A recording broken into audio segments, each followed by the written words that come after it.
Bienvenue aux Nouvelles du voisinage. Aujourd'hui, j'ai le plaisir d'avoir comme invitée Mme Véronica Islas. Elle est directrice au CRIC Centre-Sud. Bienvenue. Merci beaucoup de m'avoir invitée, Louise. Ça fait plaisir. Dites-moi, qu'est-ce que c'est que le CRIC Centre-Sud et depuis quand ça existe et à qui ça s'adresse? Oui, en fait, les CRIC, c'est les Carrefour des ressources en interculturel. C'est un organisme communautaire autonome qui est localisé ici dans le centre-sud de Montréal, à Ville-Marie, sur la rue Dufresne, le 1851 rue Dufresne, appartement A. Et en fait, ça s'adresse vraiment là, pour certains volets, ça s'adresse à tout le monde. Et pour plusieurs autres volets, ça s'adresse aux personnes immigrantes ou issues de la diversité.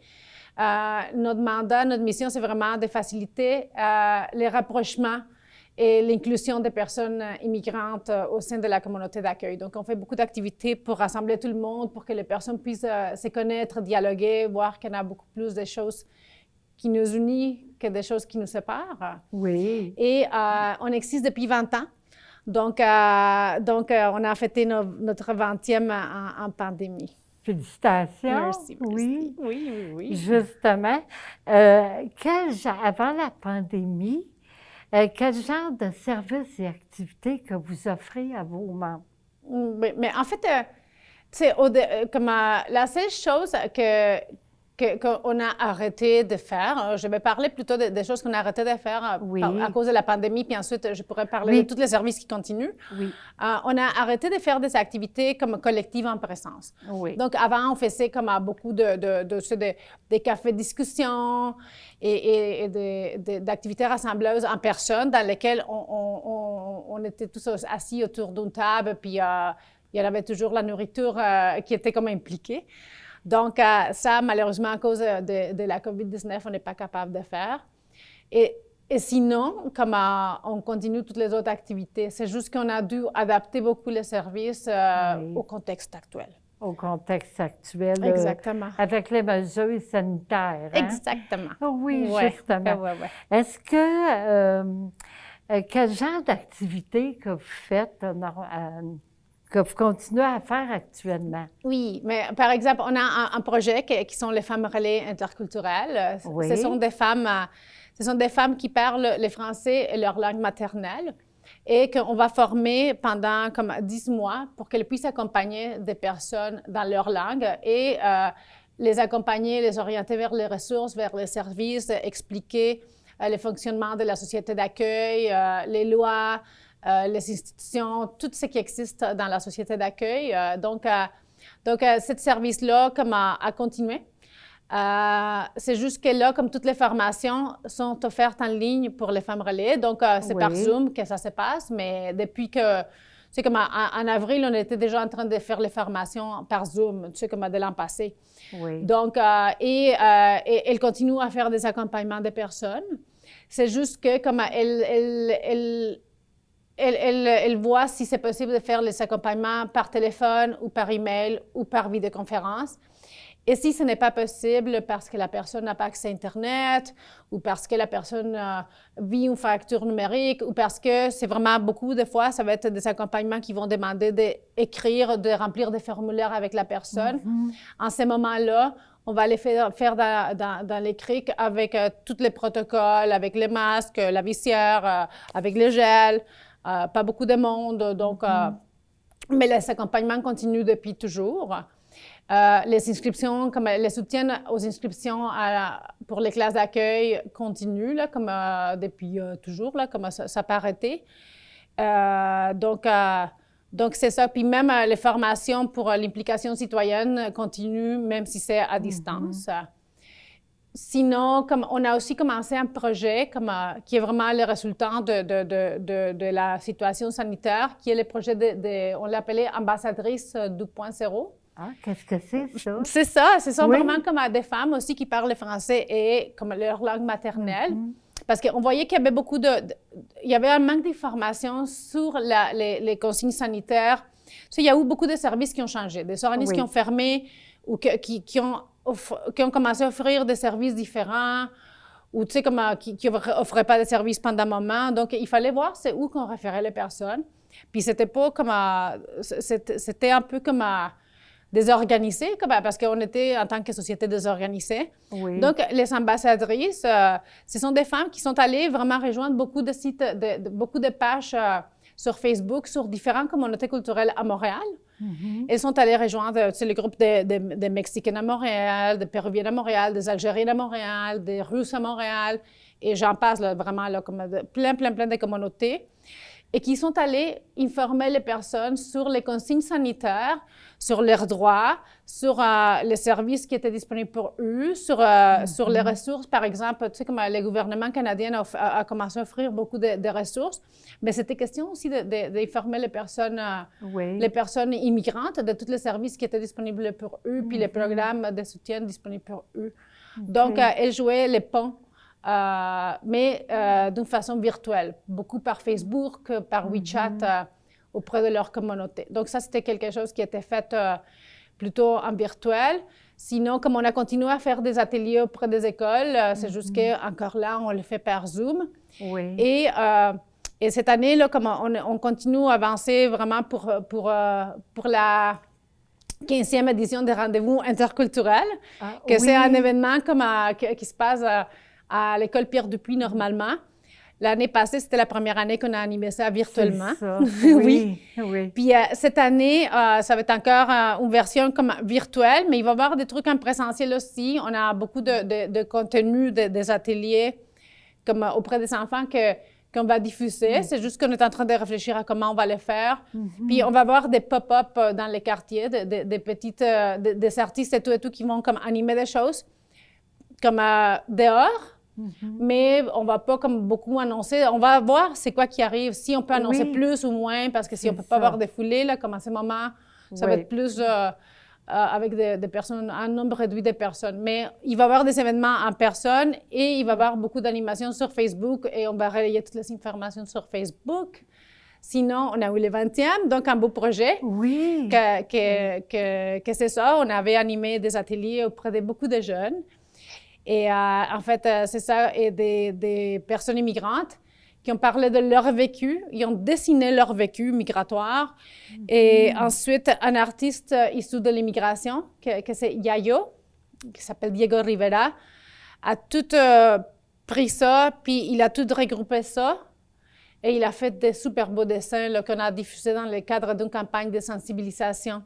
Oui. En fait, puis ils ont vraiment beaucoup sensibilisé. Ça visait à sensibiliser les personnes de la communauté d'accueil sur la réalité de l'immigration, à défaire des mythes qui entourent la question de l'immigration. Et on fait beaucoup de choses, puis aussi on continue à faire des formations auprès des groupes, des coachings auprès des groupes, puis des citoyennes, s'ils ont besoin d'un coup de main ou ils aimeraient comme, discuter de l'interculturel, on est vraiment là pour tout le monde. Oui, puis on peut s'organiser. Oui. Oui. Tantôt, je me demandais, vous avez parlé des ambassadrices. Est-ce que c'est la même chose que le Femmes Relais ou c'est deux choses différentes? C'est différent. C'est différent. Oui, OK. parce que les femmes relais, elles vont vraiment faire des accompagnements plus poussés. Oui. Donc, ils pourraient faire beaucoup de rencontres. Les ambassadrices, c'était beaucoup la traduction des informations, la diffusion des informations dans les réseaux sociaux. Oui. Et si les personnes posaient des questions, elles répondaient oui, tu sais, par exemple, je vais te donner un exemple. Oui. Tu sais, comme au moment donné, quand on a été confinés la première fois. Oui, le printemps dernier. Le printemps dernier. C'est ça, oui. Exactement, ça fait un an. Les personnes se disaient, mais qu'est-ce que ça veut dire les confinements? Les personnes ne se questionnaient pas sur les confinements, mais plutôt ils disaient, comme tu voyais dans certains groupes Facebook que les personnes disaient, non, mais on ne peut pas sortir. Parce que, étant en contact avec des personnes de leur communauté, dans leur pays, on ne pouvait pas sortir. Tu sais, il y avait beaucoup de choses qui étaient comme différentes à ici. Donc, les femmes, les ambassadrices expliquer c'était quoi d'être confiné ici, à quoi tu avais le droit, à quoi tu n'avais pas le droit. Tu as le droit de sortir, mais tu n'as pas le droit d'aller travailler dans ton bureau, par exemple. Mais tu as le droit de sortir puis de faire une marche. Oui, c'est ça. Donc, tu vois, on n'avait pas comme un couvre-feu, donc tu pouvais sortir marcher si tu n'étais pas capable de faire dodo à 10 heures du soir. Là. Donc, c'était vraiment d'expliquer, c'était tout ça pour éviter aussi un peu de fake news. Tu sais, il y avait beaucoup d'informations erronées. Oui, erronées sur Facebook. Donc, elle corrigeait.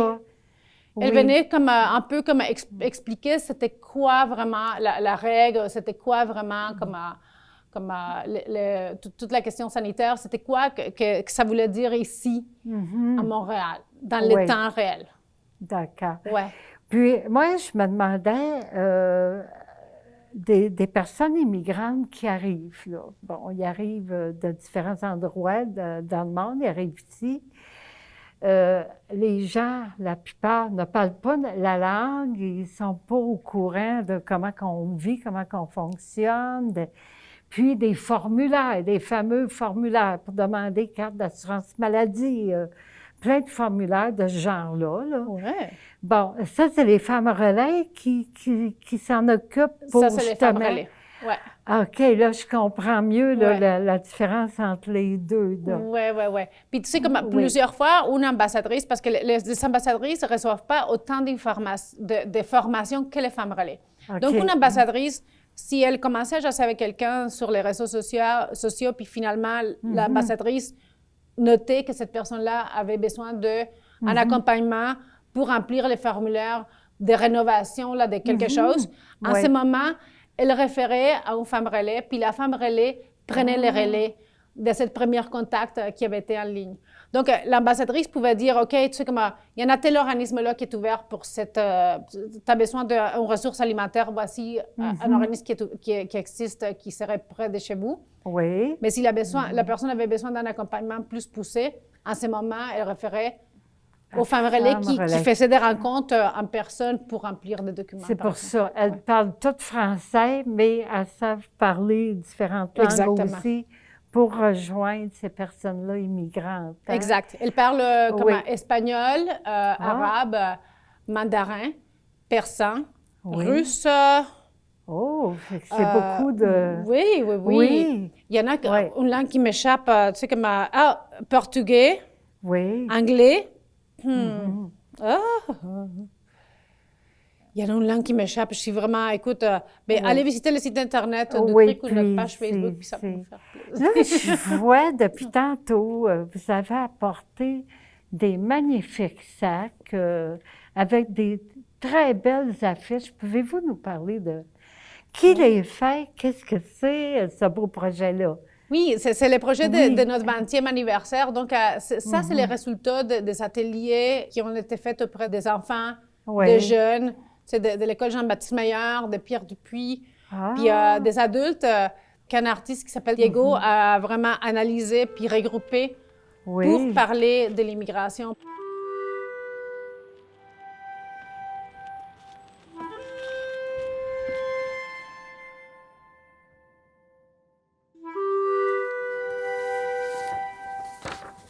Je ne suis plus les mêmes Colombiens qui est arrivé ici. Je ne suis pas non plus un Québécois de souche. J'essaie d'avoir ou de faire le mieux avec les deux composants de cette nouvelle identité. Je me sens un peu de partout avec tous les défis que ça comporte. Je suis un artiste en art visuel. Je viens de la Colombie. Je travaille sur les noms de plumes Yayo. Depuis une trentaine d'années, j'habite à Montréal et je travaille pour des publications ici au Canada et d'ailleurs.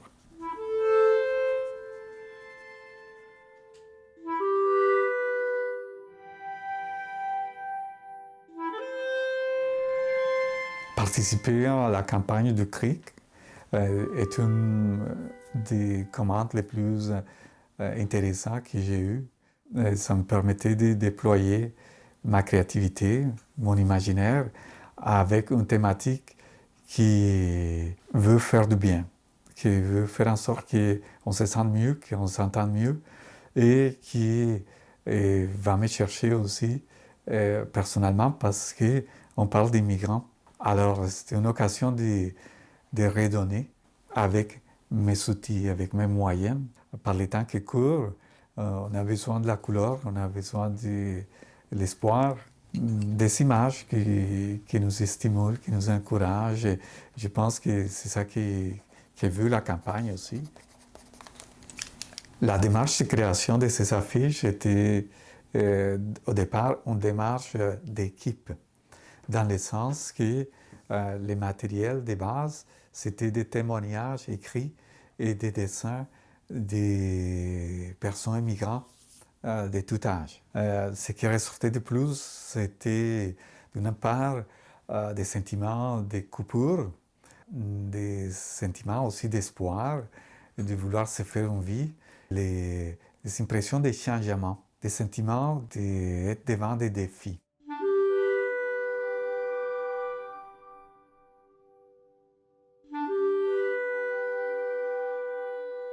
Ces émotions qui étaient transmises par les témoignages, donc j'essayais de les mettre à part pour ensuite, celles qui ressortaient le plus, et les mettre en affiche, tout avec un petit défi supplémentaire, c'est de ne pas rester dans les sentiments de victimisation ou d'infériorité ou des peines, parce que oui, il y a en partie une sorte de deuil, parce qu'on quitte les grands-parents, les parents, et les amis, etc. Il y a déjà assez des trucs qui dépriment, alors on a besoin de messages positifs.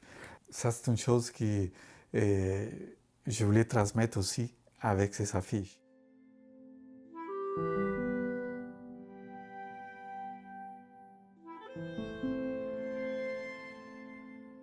Les affiches ont un contenu universel.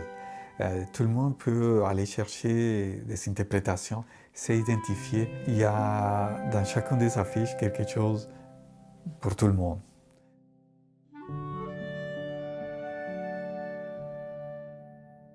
Je veux que les gens retiennent l'essentiel de la campagne. On vit ensemble, on vient d'un peu partout, on a tous des bagages et quelque chose à apporter pour mieux bâtir un monde et aussi pour se construire une vie.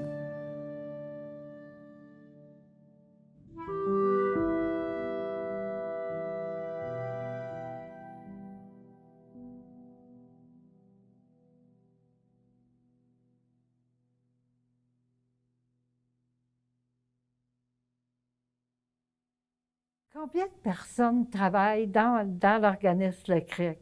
Combien vous êtes? Ben, en total, on est 8 personnes. On est 8 travailleuses. Puis en plus, on accueille des stagiaires et des employés d'été en été. Oui. Ben, on les souhaite, si jamais on reçoit le financement. Mais c'est ça, comment on est en total de 8 personnes. De 8 personnes. Mais on travaille comme à 15. Oui, oui. Puis, est-ce que vous avez besoin de bénévoles à mesure qu'il y a des activités, qu'il y a des... Mais totalement. Oui. Les bénévoles sont toujours les bienvenus. Puis c'est certain qu'en ce moment, c'est un peu plus complexe, Oui. je dirais, mais on espère que bientôt, on va revenir à quelque chose de normal.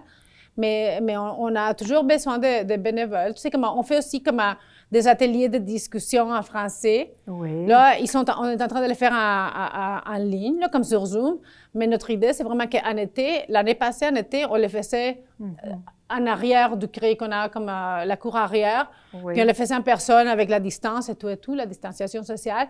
Donc, normalement, on a besoin de bénévoles même pour venir animer les ateliers. C'est pour venir...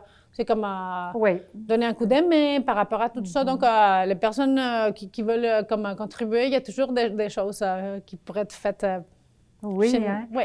Pour les gens qui fréquentent le CRIC, est-ce qu'ils doivent payer une carte de membre ou comment ça fonctionne? Oui, en fait, on a des frais de membership. Si je ne me trompe pas, c'est $12 OK. Je pense que c'est 12 $.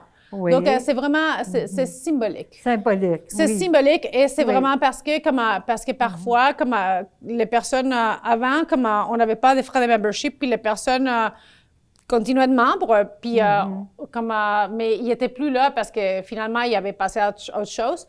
Donc là, comme il faut payer tes 12 $ pour Oui. redevenir membre chaque année. Oui. Est-ce qu'il y a une façon d'aider le CRIC? Est-ce qu'il y a une manière qu'on peut vous aider?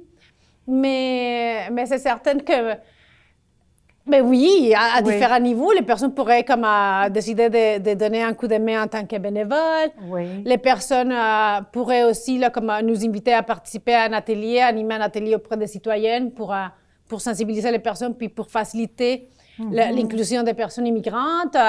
Les personnes pourraient aussi faire un don. Oui. Puis les personnes pourraient aussi, je sais pas, là, comme tout simplement comme venir faire des coucous, là, comme... Oui. C'est ça nous fait toujours Oui. plaisir. Oui. C'est quand les jours et les heures d'ouverture du CRIC? Oui, le CRIC est ouvert de lundi à vendredi, de 9h à 5h, avec une heure de pause à midi pour que les personnes mangent. C'est certain qu'en ce moment, normalement, à ce moment, comme les pop-up ne sont pas souhaités, donc à ce moment, on est en train de travailler beaucoup sur rendez-vous parce qu'on n'est pas nombreux dans les CRIC, comme on a un calendrier, puis beaucoup de personnes travaillent à distance sur des services en vidéoconférence ou par téléphone. Donc, il faut faire rendez-vous, mais on est ouvert de 9 à 5 comme tous les jours de la semaine. Oui. Quelles sont les coordonnées pour vous joindre? Oui, en fait, c'est les 1851 rue du Frêne, appartement A. Ou sinon, les personnes peuvent nous téléphoner au 514-525-2778. Et là, vous allez avoir un message qui va vous demander, je pense que pour les Français, je ne sais pas si c'est les 1, mais tu sais, il faut écouter les messages pour voir quelle langue pour cliquer, parce que c'est certain que dépendamment du poste, c'est la langue que vous pourrez répondre. Puis sinon, à info, à commercial, criccentre-sud.org. Oui. Puis vous avez une page web, Facebook. Oui, on a une page web et une page Facebook. C'est vraiment www.criccentre-sud.org. Oui. Ça vous amène à notre page Internet qui a plein d'informations. Et sinon, si vous faites une recherche de CRIC Centre-Sud sur Facebook, ça va vous amener à notre page. Et si vous l'aimez, c'est certain que vous allez pouvoir nous suivre puis voir toutes les activités qu'on a pour vous. Puis faites-les vite parce que là, les rendez-vous arrivent rapidement puis il va y avoir plein d'activités qui vont se passer. Qui s'en viennent ce printemps, hein? Ça s'en vient ce printemps. C'est vraiment beaucoup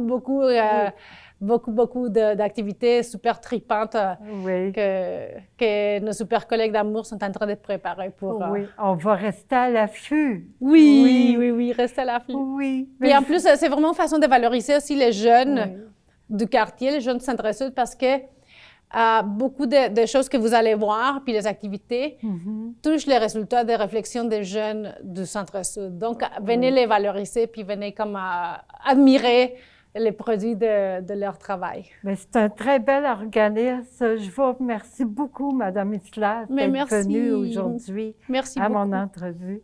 Merci beaucoup pour l'invitation. Oui, c'est très ça apprécié. fait plaisir. C'était Louise Miller pour les nouvelles du voisinage. À la prochaine!